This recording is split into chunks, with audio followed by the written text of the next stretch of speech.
आदरणीय साथियों, प्रणाम। इस वीडियो में हम लोकसभा निर्वाचन 2024 के संदर्भ में अनुलग्नक 15 नियम 49(a) के तहत की जाने वाली घोषणा के बारे में बात करेंगे। इस घोषणा का संबंध परीक्षण मत या टेस्ट वोट से है। परीक्षण मत या टेस्ट वोट की स्थिति उस समय बन सकती है जब किसी मतदाता के द्वारा यह बात कही जाती है या ऐसी शिकायत की जाती है कि उन्होंने जिस कैंडिडेट को वोट दिया है, वीवीपीएटी से प्रदर्शित होने वाली पर्ची उस कैंडिडेट से भिन्न किसी कैंडिडेट का विवरण दर्शा रही है। अर्थात उन्होंने मान लीजिए ए कैंडिडेट को वोट दिया और वीवीपीएटी की पर्ची बी कैंडिडेट का क्रमांक, नाम और चुनाव चिन्ह दर्शा रही। उनके द्वारा ऐसा दावा किया जाने पर पीठासीन अधिकारी उन्हें समझाते हैं कि इस तरह की संभावना नहीं है।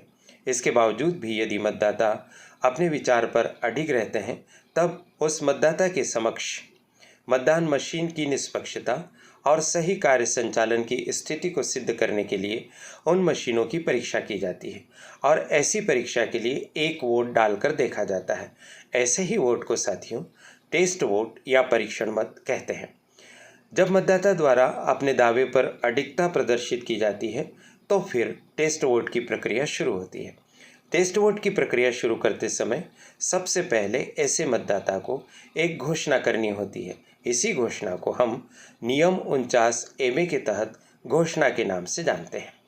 आइए देखते हैं इस घोषणा में क्या क्या एंट्रीज करनी होती है और क्या क्या बातें लिखी हैं। सबसे पहले देखिए आप सामान्य उप निर्वाचन उप शब्द को काट दीजिए, लोकसभा निर्वाचन 2024, फिर कुछ एंट्रीज कर दीजिए। यहाँ हमने उदाहरण के तौर पर काल्पनिक एंट्रीज की हैं, जैसे संसदीय निर्वाचन क्षेत्र का सरल क्रमांक और नाम लिखिए, जहाँ पर भी ऐसी स्थिति बनती है जहाँ आप कार्यरत हैं। इसी तरह से मतदान केंद्र की संख्या और नाम आप लिख दीजिए। उसके बाद देखिए मतदाता का घोषणा पत्र का प्रारूप क्या है।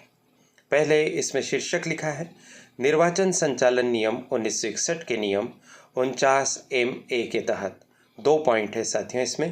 पहला पॉइंट देखिए, निर्वाचन संचालन नियम 1961 के नियम 49(a) के उपनियम 1 के तहत मैं सत्यनिष्ठापूर्वक घोषणा एवं पुष्टि करता हूँ कि बैलेट यूनिट से जुड़े प्रिंटर द्वारा उत्पन्न पेपर स्लिप में दर्शाया गया उम्मीदवार का नाम और या चिन्ह उस उम्मीदवार से भिन्न है जिसके लिए मैंने संबंधित नीला बटन दबाकर अपना मतदान किया था। मेरा आरोप सत्य एवं प्रामाणिक है, यह सिद्ध करने के लिए तैयार हूँ।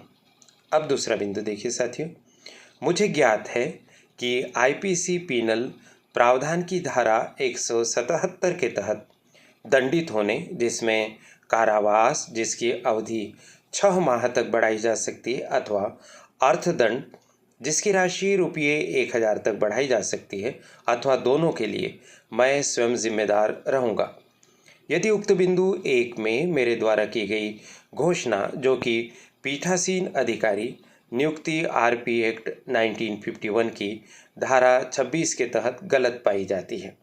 इसके बाद मतदाता के हस्ताक्षर या अंगूठे के निशान यथास्थिति, मतदाता का नाम, उनके पिता का नाम, मतदाता सूची की भाग संख्या, उक्त भाग में मतदाता का सरल क्रमांक, मतदाता रजिस्टर में सरल क्रमांक फॉर्म 17(a) या 17(क) जिसे हम कहते हैं, और दिनांक। हमने यहाँ समझाने के लिए काल्पनिक आंकड़ों का उपयोग किया है। इसका सत्यता से कोई संबंध नहीं है। दिनांक डाल देंगे, पीठासीन अधिकारी के हस्ताक्षर हो जाएंगे और उनका नाम हो जाएगा। ये तो हुई घोषणा की बात साथियों। इस तरह से घोषणा की जाती है। घोषणा करने के पश्चात जो आगे की प्रक्रिया होती है उसमें और क्या क्या बातें संभावित है। उसके बाद जो बातें की जाती वो ये कि मतदाता रजिस्टर में इस मतदाता की एक बार फिर एंट्री की जाती है। संपूर्ण एंट्री करने के बाद टिप्पणी वाले कॉलम में टेस्ट वोट या परीक्षण मत लिखा जाता है। मतदान अधिकारी क्रमांक 3 कंट्रोल यूनिट से बैलेट का कमांड देते हैं। मतदाता मतदान प्रकोष्ठ में जाते हैं और उनके साथ होते हैं पीठासीन अधिकारी और मतदान केंद्र पर उपस्थित मतदान अभिकर्ता। बहुत सावधानी पूर्वक फिर कहा जाता है कि आप अपने इच्छित अभ्यर्थी के समक्ष का नीला बटन दबाइए। मतदाता के द्वारा नीला बटन दबाया जाता है। सभी वहां उपस्थित जो जन होते हैं वो वीवीपीएटी को देखते हैं और वीवीपीएटी को देखने के पश्चात उसमें जो पर्ची प्रदर्शित होती है वो बहुत महत्वपूर्ण होती है साथियों।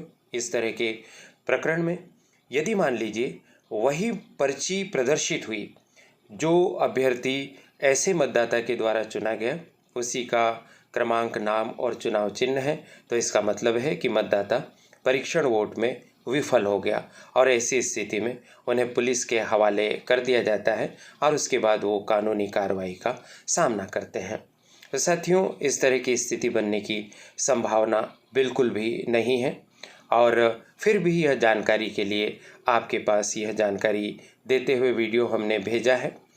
इसका एक लिफाफा भी रहता है, उस लिफाफे में आपको निरंक लिखकर सूचना डालनी होती है।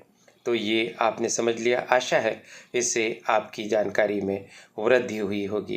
कृपया कमेंट बॉक्स में बताइए कि आप भारत के किस राज्य के किस निर्वाचन क्षेत्र से हमारे इस छोटे से प्रयास को देख रहे हैं। यह प्रयास आपको कैसा लग रहा है, अपनी प्रतिक्रिया दीजिए और किस विषय पर आप वीडियो चाहते हैं वह भी आप उल्लिखित कीजिए। मुझे ये महत्वपूर्ण बात आप तक पहुंचाने का अवसर मिला, इसके लिए करियर एडवाइस चैनल की संचालिका प्रीति गुलवानिया जी और उनकी परिश्रमी टीम के प्रति बहुत बहुत आभार। आपको बहुत बहुत शुभकामनाएं और नमस्कार।